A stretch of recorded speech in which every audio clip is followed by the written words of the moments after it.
In the second round of the fight, the rookie UFC fighter Bethe Correia was able to stop Shayna Baszler, the teammate of Ronda Rousey. And the Brazilian is out there in the middle of the ring calling out Ronda Rousey right now. She's taking down members of the Horsemen left and right, and she wants the leader. Honestly, I thought that this wasn't the greatest fight in the world, but definitely these girls stood up in there and they held their own. They traded punches back and forth. Bethe Correia, who fights as the Pitbull coming out of Brazil with her big UFC debut. She's now 4-0 after getting the TKO early in the second round here for you.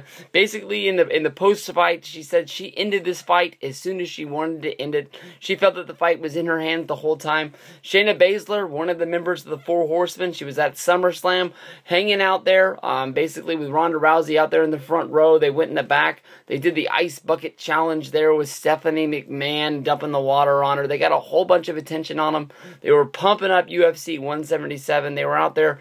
Ronda Rousey was wearing her Roddy Piper t-shirt, but Bethe Correia, everybody always likes it when the chicks fight. This is more than likely the next fighter that's going to step up to Ronda Rousey, who might basically take the fall. But UFC is pumping it up, basically like Bethe has a chance to actually do it. I mean, they don't really have any other fighters. Ronda Rousey, since she's came into there, she's stepped up and she's beat everyone that they put her. They put McMahon out there as basically being one of the best female wrestlers that was going to come into there. Basically, McMahon said she trained for this fight for 2 years and tried to put it off as long as she could.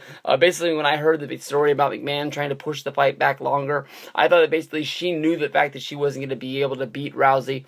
And everybody, everything that they've thrown at Rousey, Rousey's been able to beat. People have said that she wasn't going to be able to win because she just got back from making the Expendables 3 movie. And basically, UFC, stars, when they go off to make movies, they get treated like princesses.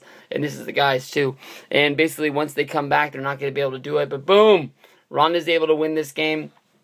She's been stretching her game out. She's won her last 2 fights without using her armbar.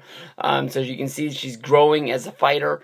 They basically, Bethe Correia, she beat Shayna Baszler. She got a win tonight. From there, we're going to go into the next fight, which is another lightweight fight, which is Tony Ferguson going up against Danny Castillo.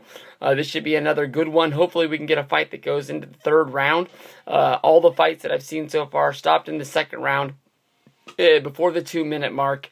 So basically, the people that stayed together and paid for this fight, or these fights, UFC 177, even though I think most people were paying just to see Dillashaw versus Barao, even though that fight's not going to happen.